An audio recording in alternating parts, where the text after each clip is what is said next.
আমাদের অবস্থান কর্মসূচি চলমান আছে এবং থাকবে। আমরা আগামী সোমবার শান্তিপূর্ণভাবে আমরা মাননীয় প্রধান উপদেষ্টার সাথে সাক্ষাৎ করার জন্য যমুনা ভবনে আমরা পদযাত্রা করবো শান্তিপূর্ণভাবে। এরপরেও যদি না করেন তাহলে আমরা ঢাকায় ঢোকার প্রতিটি রাস্তা প্রয়োজনে আমরা অচল করে হলেও আমরা এই আমাদের অধিকার আদায় করব। সুস্থ তদন্ত আমরা চাচ্ছি, অধিকার আমরা চাচ্ছি, প্রকৃত অপরাধীদের শাস্তি আমরা চাচ্ছি, নিরপরাধ জেলবন্দীদের মুক্তি। প্রিয় ভাইরা, আপনারা এইভাবে শান্তিপূর্ণভাবে আন্দোলন চালিয়ে যান।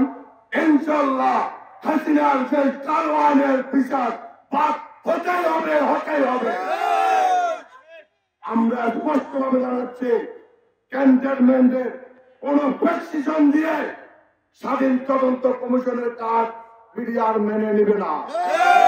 আর যদি ক্যান্টনমেন্টের প্রেসক্রিপশন দিয়ে স্বাধীন তদন্ত কমিশনের কাজ পরিচালনা করে থাকেন তাহলে এই বিডিআর এখন থেকে ওই তদন্ত কমিশন এবং ওই বিচার এখানে আমরা বয়কট বলে ঘোষণা করে দিলাম।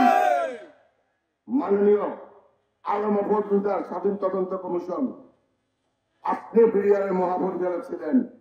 মাননীয় স্বরাষ্ট্র উপদেষ্টা মহোদয় জাহাঙ্গীর স্যার, আপনি বিডিআরের মহাপরিচালক ছিলেন।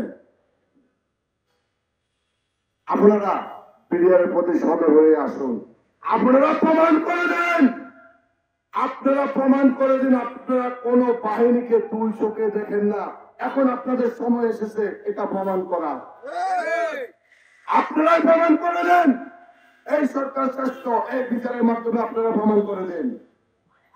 ছাত্র জনতার অভ্যর্থনের সরকার হয়ে আপনারা এসেছেন কারো দালালি করার জন্য নয়। আপনারা এসেছেন জনগণের সেবা করার জন্য এবং প্রকৃতম বিচার করার জন্য এবং সম্পূর্ণভাবে সংস্কার করে সকলের জন্য কাজ করার জন্য।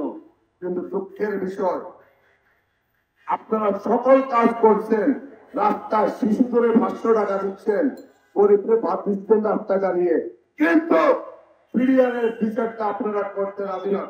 আপনাদের ভয় কোথায় আমাদেরকে বলুন, ইনশাআল্লাহ সেই ভয় তোমার আমরাই ভাঙবো। আমি আশা করব সরকারের পক্ষ থেকে আমাদেরকে অশান্তির দিকে ফেলে দিবেন না।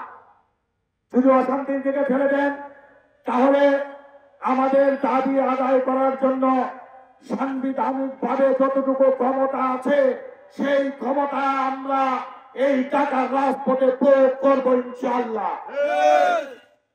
আমরা আগামী সোমবারের কর্মসূচিতে বাংলাদেশের সকল আইন শৃঙ্খলা বাহিনী, বাংলাদেশের সকল রাজনৈতিক দল এবং দেশের সাধারণ জনগণের সহযোগিতা চাই। আমরা দেশের নাগরিক, আপনারা আমাদেরকে সহযোগিতা করবেন, কারণ আপনারা জানেন ইতিমধ্যেই আমাদের যে স্বাধীন তদন্ত কমিশন হয়েছে একটা খাঁচার ভিতর ভরে দিয়েছে। খাঁচাটা কি? 2 ধারা। এই খাঁচার ভিতর পাখি উড়ে, পাখি বলতেছে উনি স্বাধীন। খাঁচার ভিতর পাখি কোনোদিন স্বাধীন হয় না স্যার। 2 ধারার খাঁচা ভেঙে ফেলতে হবে, নতুবা আমরা আমাদের ন্যায় বিচার থেকে বঞ্চিত হব। তাই আজকে এই শাহবাগের রাজপথ থেকে আমার বিডিআর ভাইদের প্রতি আহ্বান রইল, আপনারা যে যেখানে আছেন আপনাদের পরিবার পরিবার নিয়ে আপনারা প্রস্তুত হন। ইনশাল্লাহ ঢাকার রাজপথে সোমবার দেখা হবে। আমরা আমাদের দাবি আদায় না হওয়া পর্যন্ত সাংবিধানিক ক্ষমতা যতটুকু আছে, আমার সাংবিধানিক নাগরিক অধিকার যতটুকু আছে সব কিছু ইনশাল্লাহ প্রয়োগ করব। আমাদের দাবি আদায় না হওয়া পর্যন্ত আমাদের এই সংগ্রাম, আমাদের এই আন্দোলন, আমাদের এই দাবি আদায়ের আহ্বান থেকে যাবে ইনশাল্লাহ। ইনশাল্লাহ দেখা হবে সোমবারের রাজপথে, দেখা হবে মিছিলে মিছিলে, দেখা হবে স্লোগানে স্লোগানে, দেখা হবে শান্তিপূর্ণ পদযাত্রায়।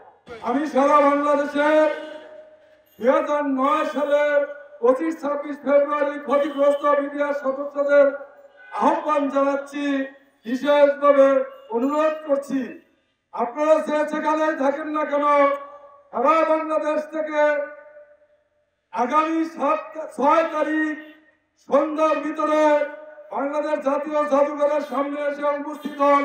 এবং আমাদের শান্তিপূর্ণ পদযাত্রাকে সহায়তা করুন। আরো বলতে চাই, সরকার যদি আমাদের সাথে কথা না বলেন আর আমাদেরকে কোনো প্রকার আশ্বাসের বাণী না দেন, তাহলে আমরা অবশ্যই আগামী 7 তারিখ সোমবার সকালবেলা আমাদের প্রধান উপদেষ্টা মহোদয়ের বাসভবনের উদ্দেশ্যে পদযাত্রা করব শান্তিপূর্ণভাবে, যাতে আমরা প্রধান উপদেষ্টা স্যারের সাথে সাক্ষাৎ করতে পারি এবং আমাদের দুঃখ দুর্দশাগুলো বলতে পারি।